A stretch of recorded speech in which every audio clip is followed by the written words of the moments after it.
Hatimaye msanii Aslay ameweza kufunguka na kuandika ujumbe mzito sana baada ya ile video yake kuweza kusambaa sana. Ujumbe huu unaonekana umebeba huzuni kubwa sana ambayo sijui nini hasa ambacho amekimaanisha zaidi Aslay kwenye ujumbe. Nataka nikusomea hapa alafu utakuja kuniachia maoni yako.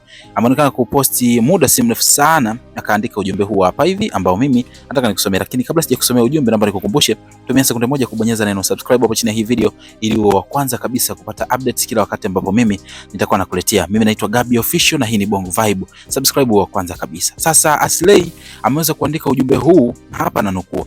Anasema, nimeona furaha ya wengi kwenye anguko langu, huku wanaojiita wajanja wanaona wameniweza. Nina watoto lakini bado hawajali, wakaniangamiza.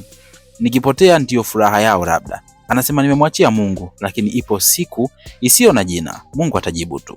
Nashukuru kwenu nyote mnaoniombea. Akaweka emoji ya machozi na akasema, kama ikitokea nikifa basi naomba muwaambie wanangu kwamba niliwapenda sana, lakini binadamu wabaya hawakupenda niendelee kuishi. Huo ni ujumbe wa msanii Aslay ambao ameweza kushare muda sio mrefu baada ya kile ambacho kinaendelea. Hajazungumzia zaidi kuhusiana na video yake, lakini ameweza kuandika tu kiufupi namna hiyo hapo hivi. Kuna maana kubwa sana kwenye hiki ambacho Aslay ameweza kukiandika, lakini kwa upande wako unaweza kutuambia umeelewa nini hasa?